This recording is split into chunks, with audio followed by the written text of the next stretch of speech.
एक तो वाणी संयम है और जीभ का एक दूसरा काम है भोजन।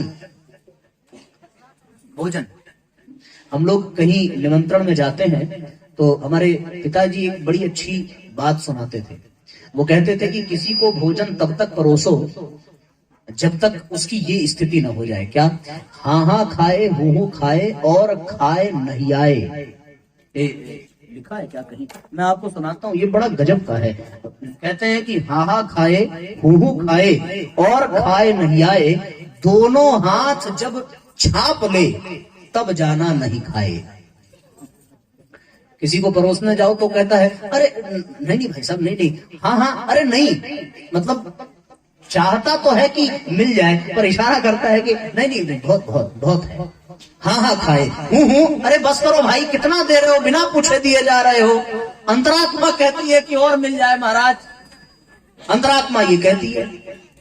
तो हाँ हाँ खाए, हूँ खाए और खाए नहीं आए, तब तक उसको परोसो, लेकिन जब दोनों हाथ वो छाप ले तब जाना नहीं, अब नहीं खाया जाएगा। लेकिन ऐसी स्थिति आती कहाँ है? ऐसी स्थिति तब आती है जब दवा खाने की नौबत आ जाए, है ना?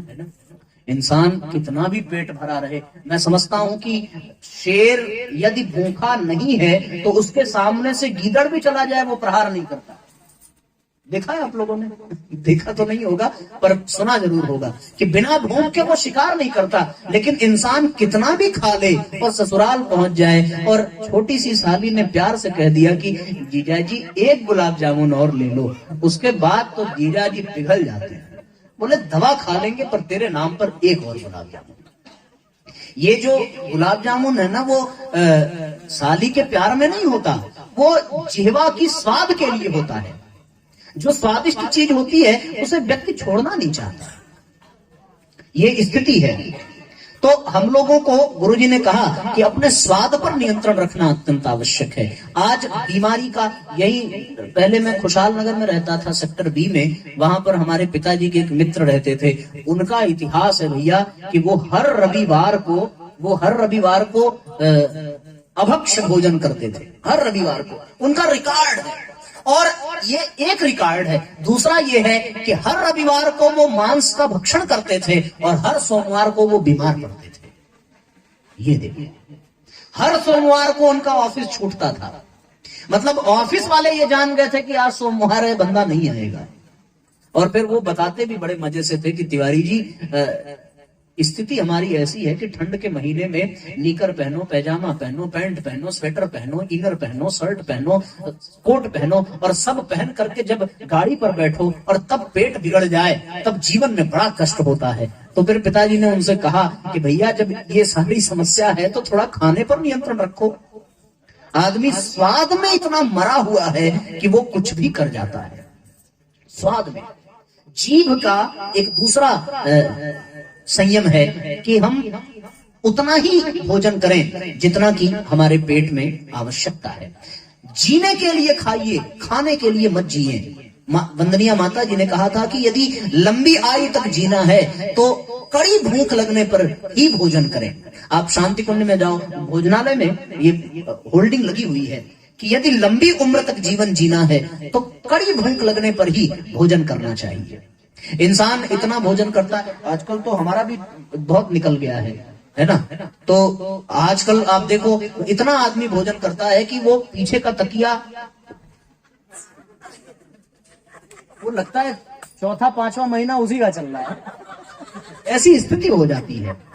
ये समस्या है, ये केवल इसलिए है क्योंकि व्यक्ति स्वास्थ्य को नहीं स्वाद को महत्व देता है।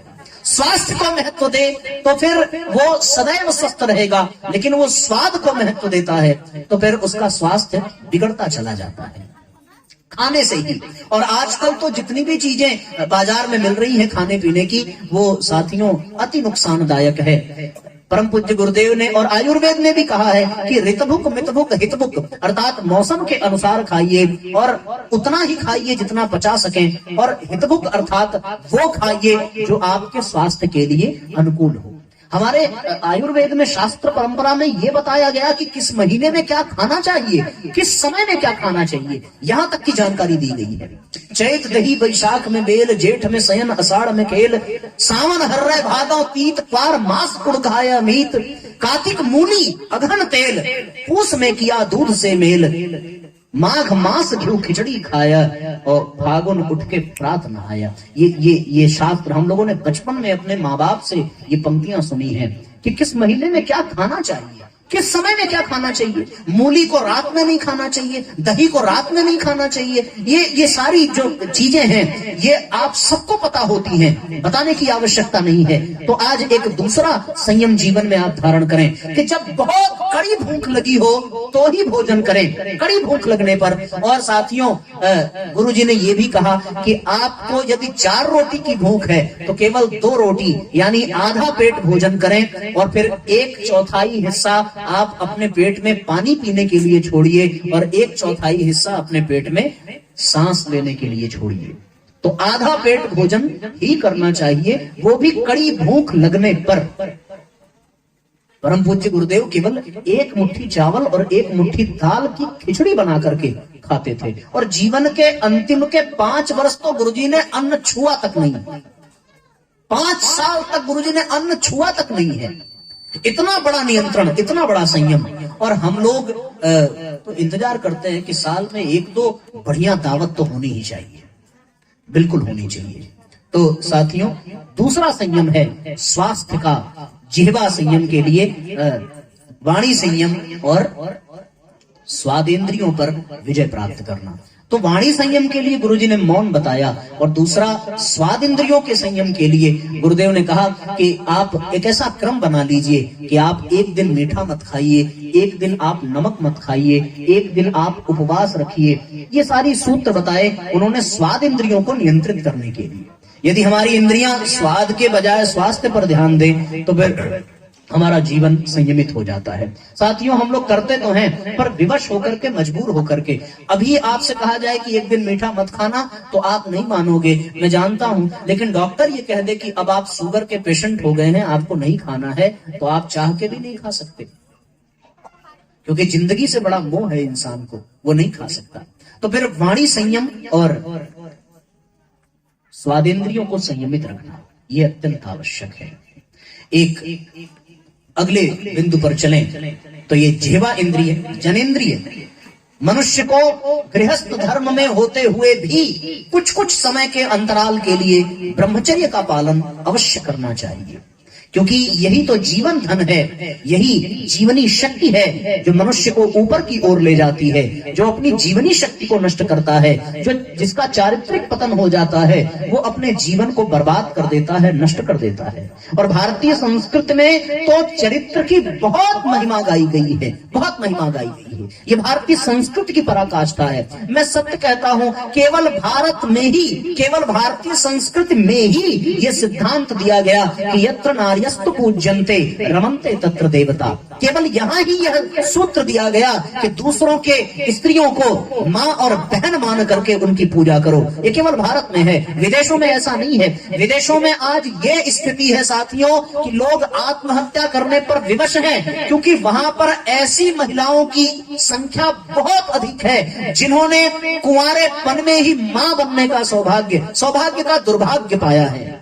ऐसी वहां बहुत संख्याएं हैं। ये जो चारित्रिक पतन है ये केवल जनेंद्रियों के असंयमित होने के कारण। और साथियों, एक और बात मैं कह दूं, और ये कहना आवश्यक नहीं बल्कि अनिवार्य है, और मैं समझता हूं कि धर्म और अध्यात्म जगत के लोगों को ही इस पर प्रकाश डालना चाहिए। व्यासपीठ पर इस बात को तो जरूर कहना चाहिए कि आज इस समाज में एक बहुत बड़ी संकट का कारण है बढ़ती हुई जनसंख्या, जिसके कारण प्रदूषण बढ़ रहा है, जिसके कारण हर क्षेत्र में आपको लाइन लगाना पड़ रहा है। इंसान का समय नष्ट हो रहा है, इंसान की ऊर्जा नष्ट हो रही है, किसी भी पदार्थ को आप शुद्ध रूप में पा नहीं सकते। धरती की क्षमता अन्न के उगलने की समाप्त होती जा रही है, लेकिन मनुष्यों की संख्या बढ़ती चली जा रही है। ये केवल ब्रह्मचर्य न होने के कारण।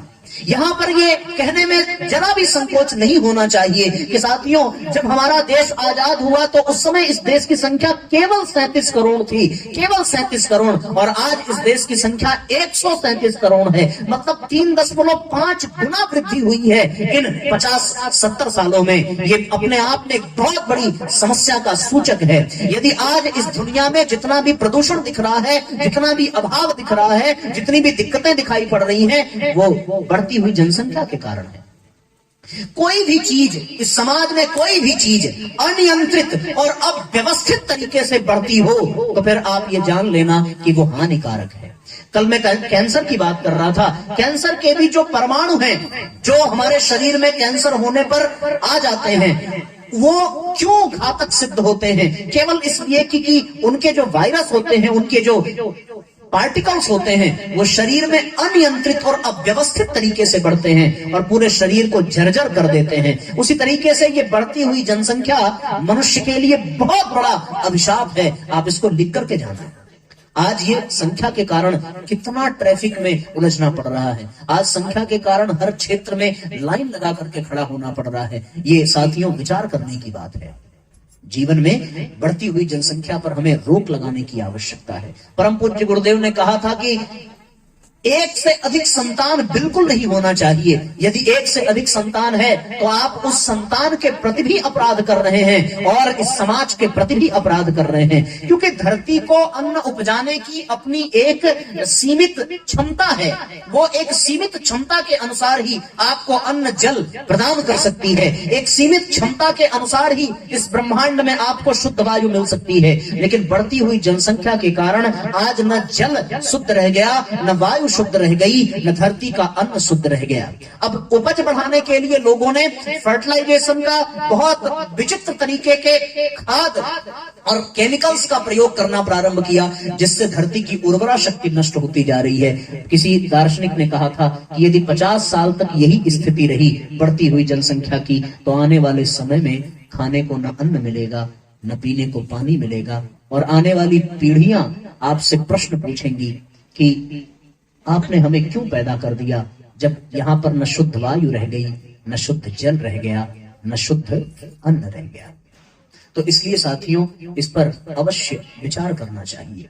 एक बढ़ती हुई जनसंख्या ये बहुत बहुत बड़ा अभिशाप मनुष्य समुदाय के लिए बनता जा रहा है। आप इसको मान लीजिएगा। तो ये इंद्रिय संयम हो गया। इंद्रिय संयम के पश्चात, अब आज तो पूरा हो भी नहीं पाएगा, तो कल भी अभी दीप यज्ञ का कार्यक्रम है, तो दीप यज्ञ में बाकी के ये 3 संयम को विस्तृत चर्चा करके और उसके बाद फिर दीप यज्ञ के माध्यम से हम लोग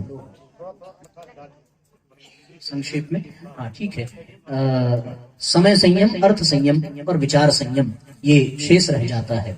विचारों का संयमित होना साथियों अत्यंत आवश्यक है। आपने देखा होगा कि मनुष्य का जीवन केवल और केवल विचारों से ही बनता है। जिसके जैसे विचार होते हैं उसका व्यक्तित्व वैसा होता है। अच्छा एक बात बताओ, चोर अगर चोरी करने जा रहा है तो पहले वो चोरी करता है या चोरी करने का विचार करता है? बताइए।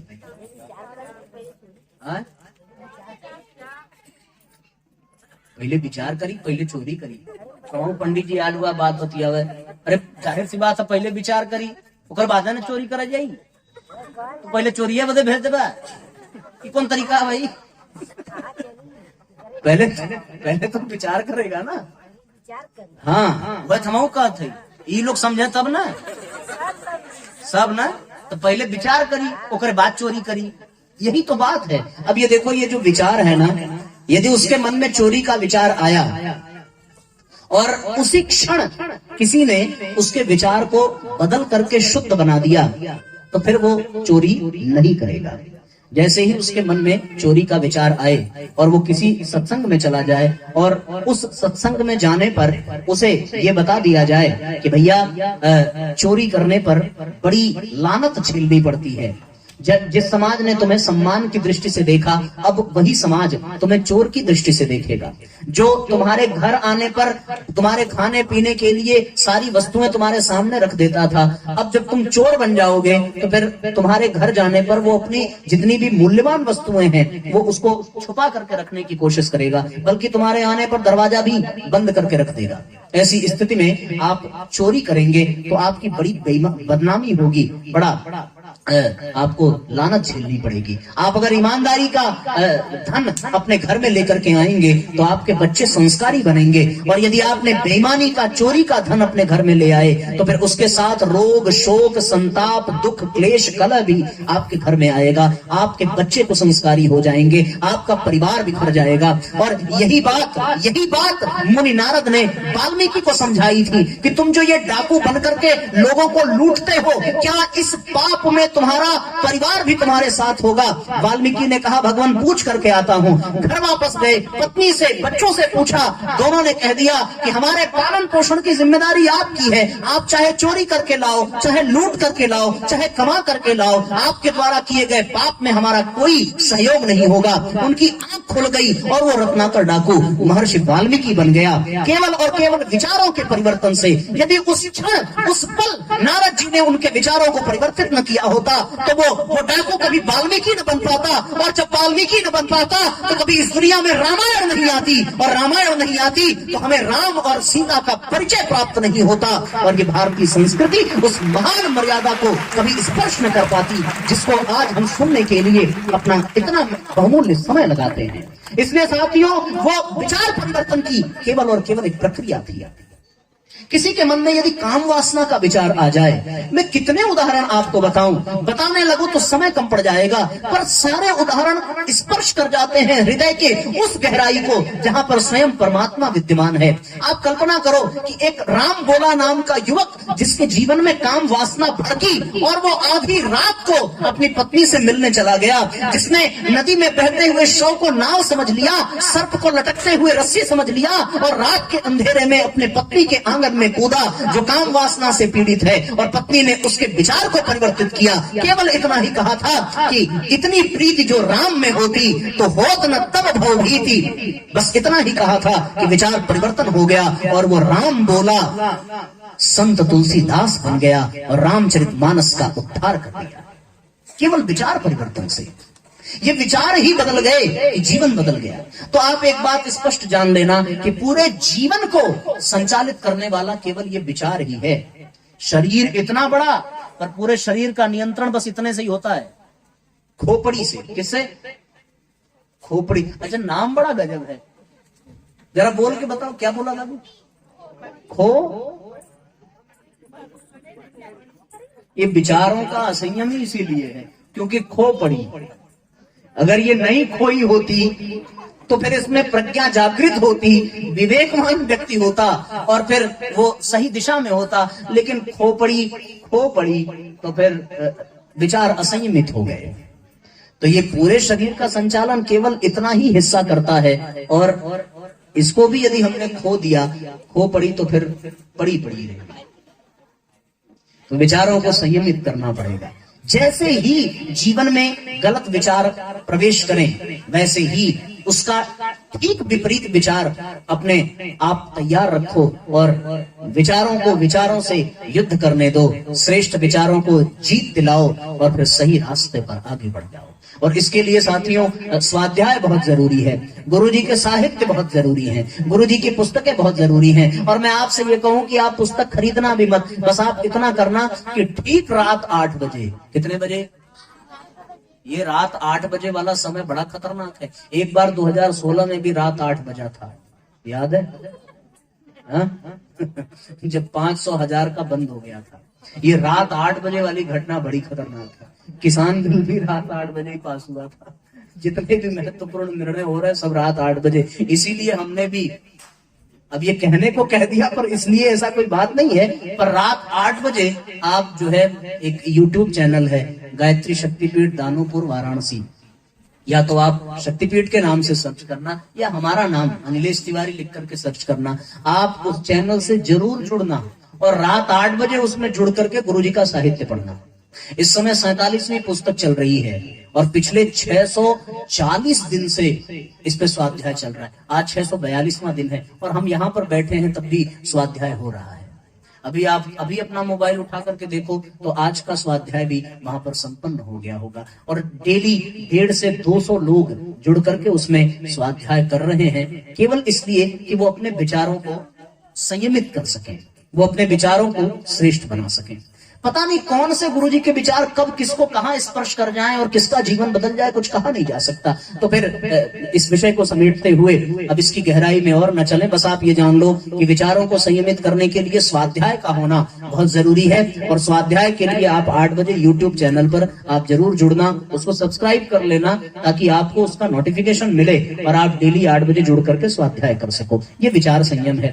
दूसरा है साथियों समय संयम। समय तो इतना बहुमूल्य है, जितना समय है उतना ही जीवन है और जितना जीवन है उतना ही समय है। इसलिए आप समय का यदि सदुपयोग करोगे तो जीवन का सदुपयोग आप कर पाएंगे। इसलिए जीवन का सदुपयोग करने के लिए समय का सदुपयोग करना बहुत आवश्यक है। आप कल्पना करके देखो, व्यक्ति 8 घंटे कमाता है, 7 घंटे सोता है, 8, 7, 15 घंटे, 5 घंटे में वो अपने हाट बाजार और नित्य क्रिया को करता है। इसके अतिरिक्त तो और कोई काम होता नहीं है।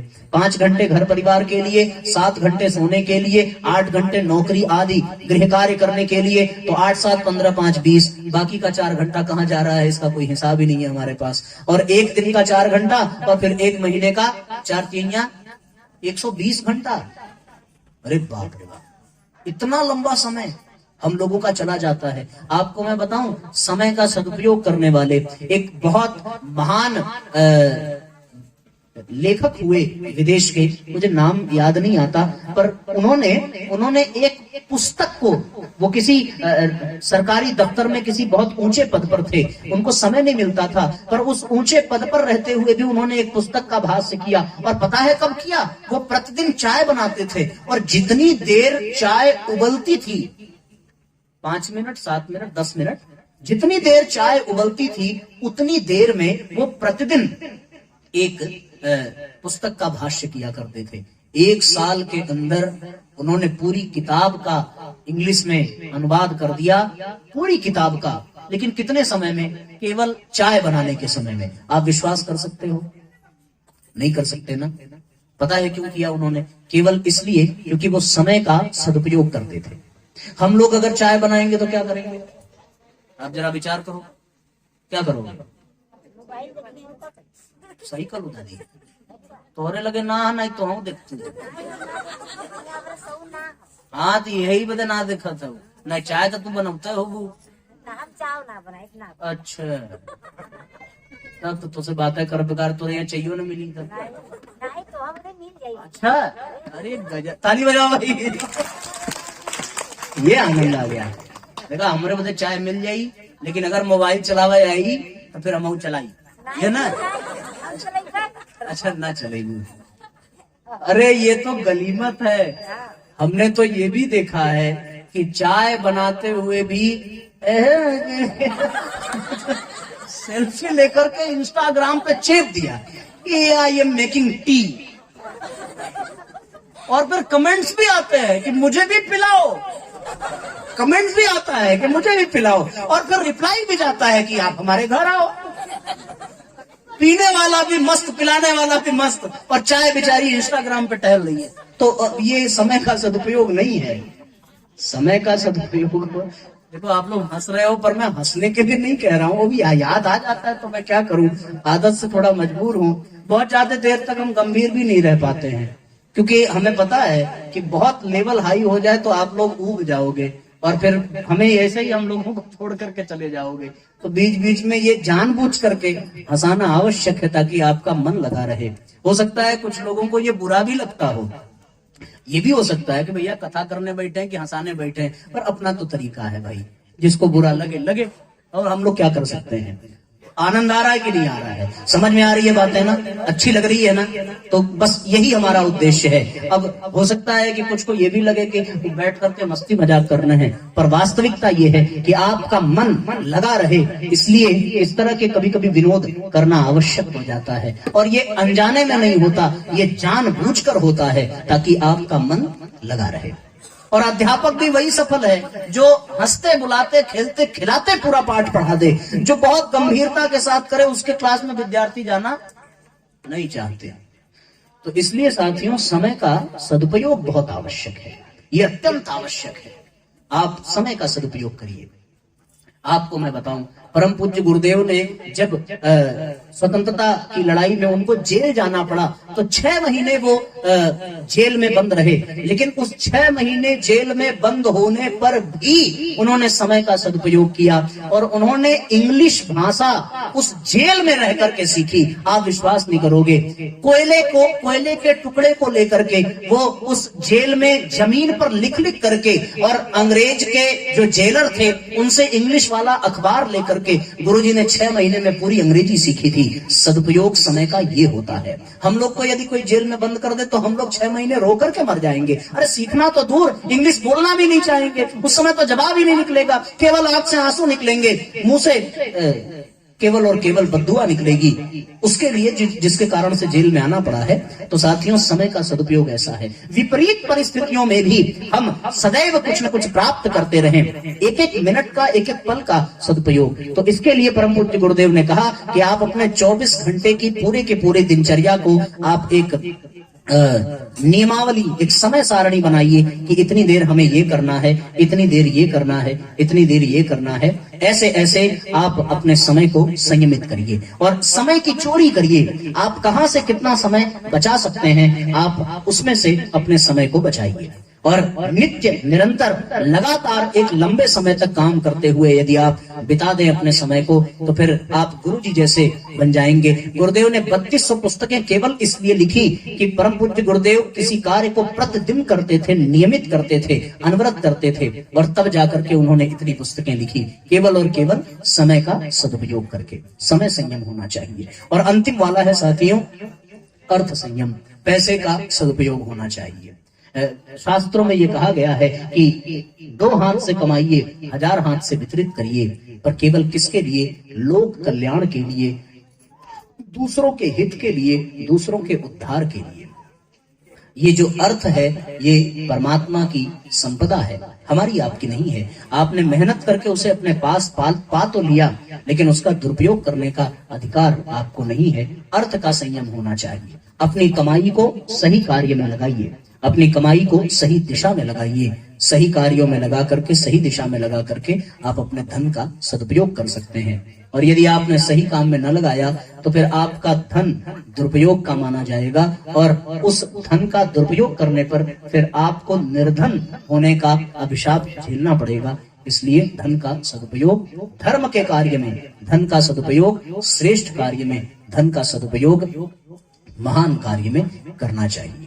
इस तरीके से यदि आपने जीवन में समय संयम, विचार संयम, अर्थ संयम और वाणी संयम आदि को संयमित करा तो आपकी पात्रता विकसित होगी, और पात्रता विकसित होगी तो फिर आप परमात्मा की कृपा के, गुरु कृपा के योग्य बनेंगे। और फिर धीरे धीरे आपकी चित्त की शुद्धि होती चलेगी, मन की एकाग्रता बढ़ती चली जाएगी, और आपका जीवन धन्य बनता चला जाएगा, शानदार बनता चला जाएगा। इन्हीं बातों के साथ अब आज के सत्र को यहीं पर विराम देते हैं। सभी अपने स्थान पर खड़े हो जाएं। एक